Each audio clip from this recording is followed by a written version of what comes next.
Hey guys, I maybe like you don't like it when people video themselves when they're driving, seems a bit irresponsible. Luckily my GoPro is all hands-free and voice operated, so I can use it, drive my car and pay attention to the road. So it's just like I'm having a conversation with a friend, which I am, it's you. I'm off on an adventure today, the first out there adventure for Wildfire Kitchen. I'm heading to Brecon Wild Camping, which is one of my favourite camping spots. It is a very chilled, laid-back campsite. The owners don't really mind what you get up to as long as you aren't bothering other customers or bothering them. They sell firewood, which is excellent, but always bring your own firewood just in case, which is what I've done today. So I'm looking forward to getting there very soon. It's an absolutely stunning day here in the Brecon Beacons, or as we must now call it, Banau Brycheiniog, and rightly so. Let's keep the Welsh going. I'm just about to pass Craig Cerrig Glacier on my left, which is a lovely spot for a walk that no one bothers with because Pen y Fan's there and everyone goes there. I heartily recommend a little walk around Craig Cerrig Glacier, a beautiful glacial comb. It's the sort of place geography teachers, geology teachers bring their students to point at rock strata and ooh and ah. So I'm on the approach road now to the campsite. Very exciting. Hopefully we'll capture the moment I arrive with childlike glee in my eyes as I stare upon the trees, the lovely trees, and the green, and the blue sky, and popeth and heddwch iawn. Oh, I've just seen a buzzard. People are in work. It's a Thursday, no it's a Wednesday. Oh, hump day. This is my hump day. Oh.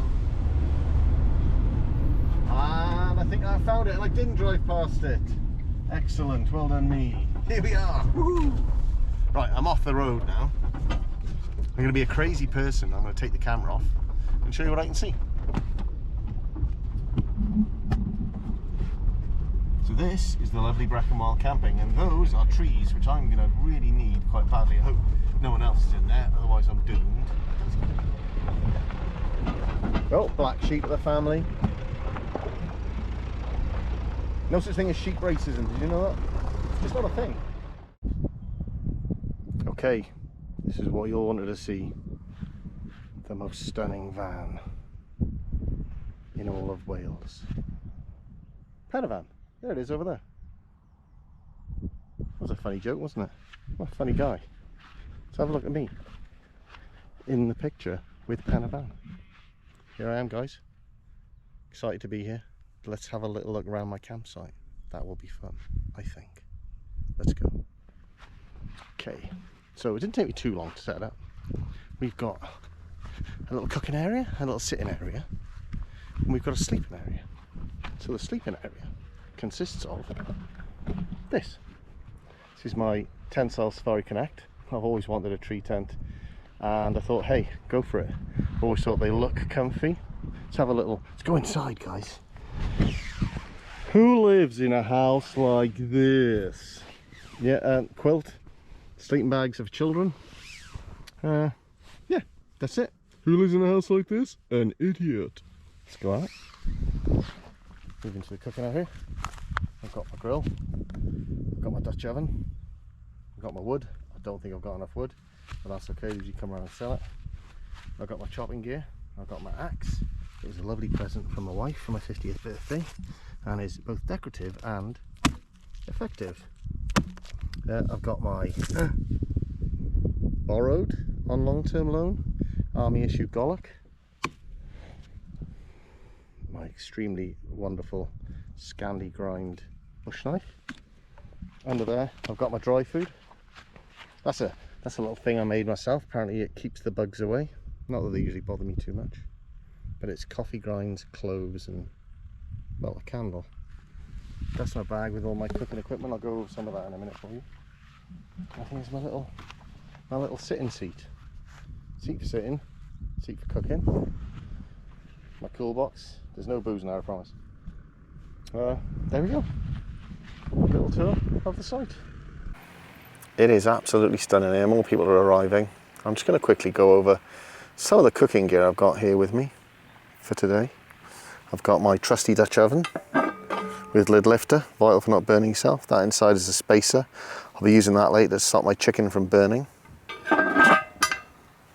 Here I've got a chopping board with my little badge on it.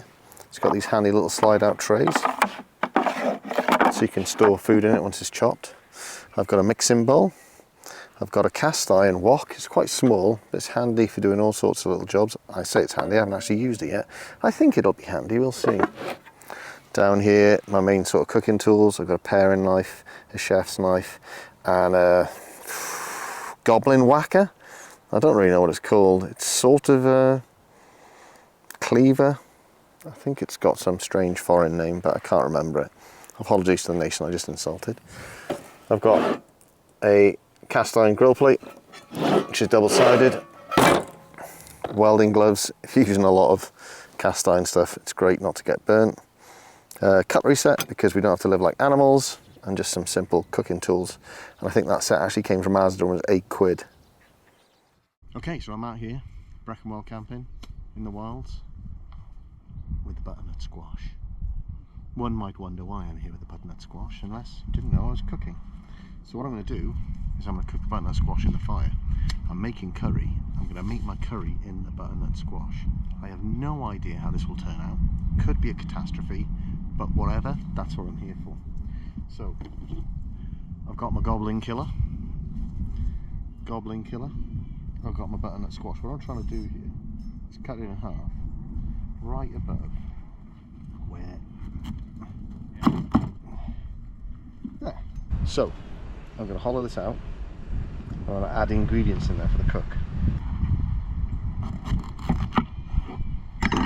Look, still 10 fingers and 2 thumbs.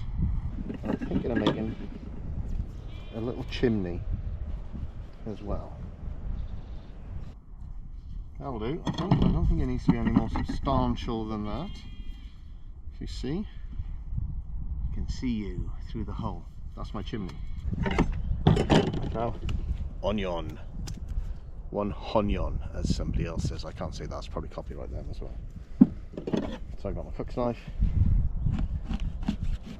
Simple. Slice through.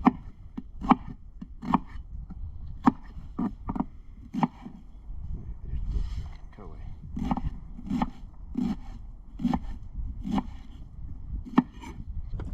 We're not going for Michelin standards here.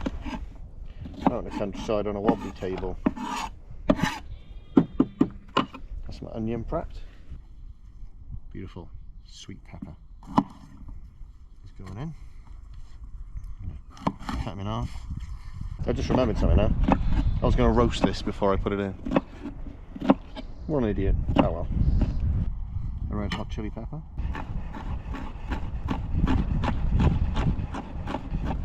Chefing away. Healthy whack. Oh, I should use the goblin killer for this, shouldn't I? Goblin killer. Yes, look at that. Boom.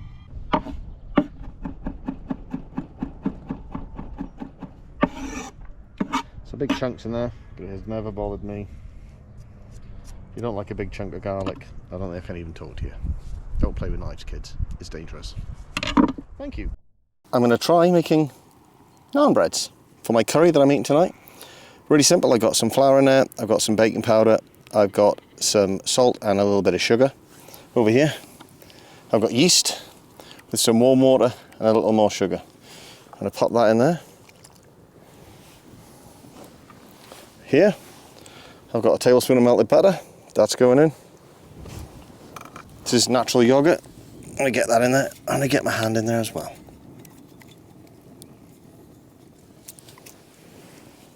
And now, again, gloves probably vital here. Out in the woods.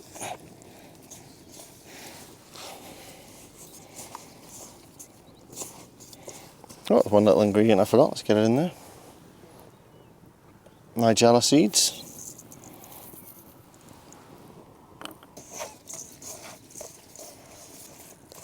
So what I'm going to do is I'm going to knead it by hand.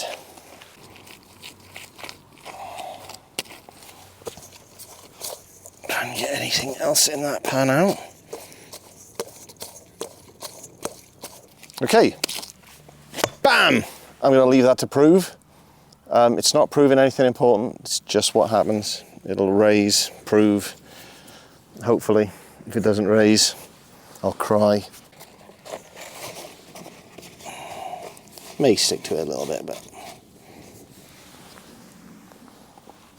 And that's that. Done, hopefully it'll be good. So my fire is looking quite good now. It's quite a deep bed of hot coals. What I want to do, this is my butternut squash that you saw me cutting in half earlier. There she blows. I've now tried to reattach it with bamboo skewers, which has been a mixed success. I did not realise how hard it was to get skewers into a butternut squash, but now I know. So I've learnt. So it's going in the fire. I've put my rice on as well. My rice is just in my cast iron wok. It's got a little lid, hope to keep the heat in. I'm using a really simple technique to cook my rice. That's half a cup of rice, a full cup of water. I'll bring that to the boil, let it boil for about 3 minutes, then take it off and leave it to one side. And I'm happy for my rice to go cold, it's not a problem. It'll be reheated at the end. I'm going to start getting the rest of my curry together. What I've got here, coconut oil. Handy for camping. If you leave it on its side, falls over, it doesn't go everywhere. A good bit of coconut oil in here. Maybe slightly more than I want.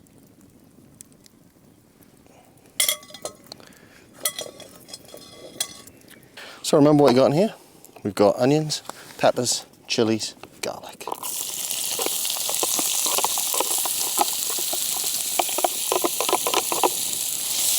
And a bit of grass. I mean, that is cooking when you're camping. If you don't like it, stay at home.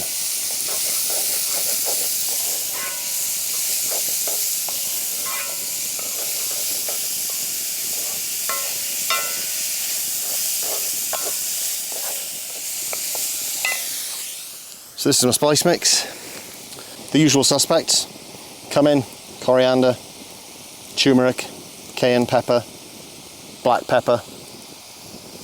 I've missed one, but I can't think what it is. It'll come to me. I'm going to put about half of this in there because I'm going to rub the rest on the chicken. About half of that.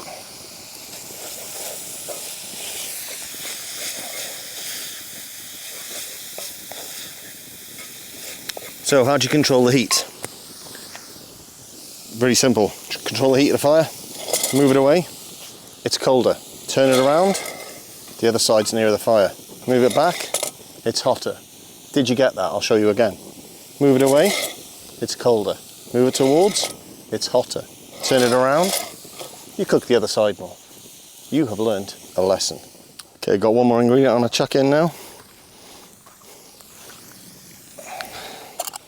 I got half the coconut milk in there. It's not doing its fountain thing yet.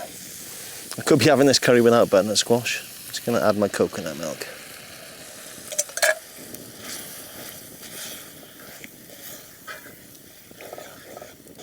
So I think we can all agree that's looking pretty special. This is a cheat ingredient. It's a stock pot. I'll put my finger in it, don't worry about it. Why is it a cheat ingredient? Don't know. Normally make my own stock at home, but out camping, making naan bread and curry and crazy butternut squash things. Let's keep it simple. Okay, so I said I was going to rub my chicken with some spice, but I'm not going to, and the reason is it's going to burn against the fire. I just had that thought. So here we have bone-in chicken thighs, the best chicken for curries. Anyone who says breast is best when I'm talking about chicken is slightly insane. So I'm going to cook all this chicken. I'm never going to eat it all. I was hoping to make friends, but you know, autism.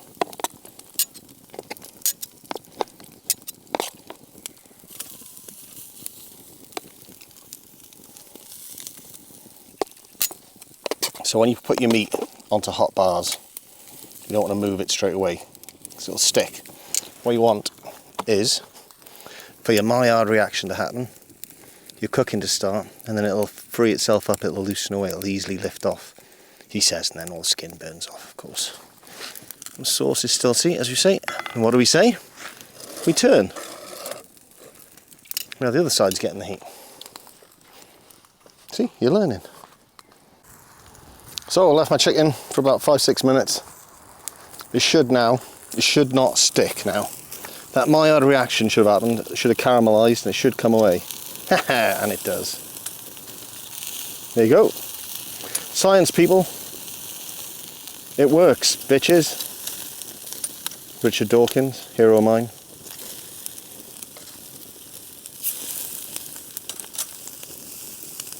And get this one in there a bit more.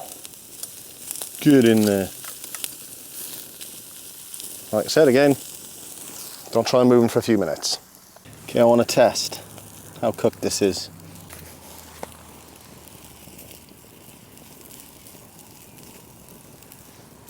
Came out clean. So how is it at the top?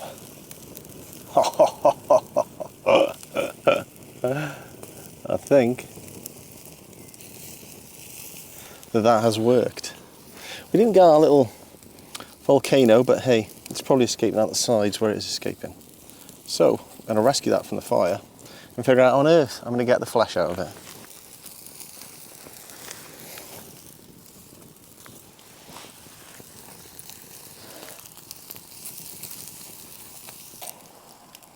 There it is. Okay, the dough has come out quite good.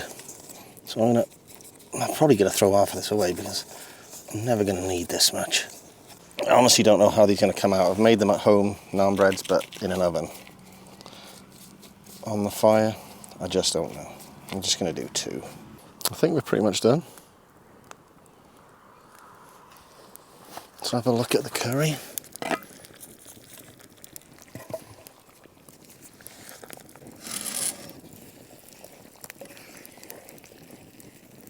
Yeah, we'll cook with the lid off for the end.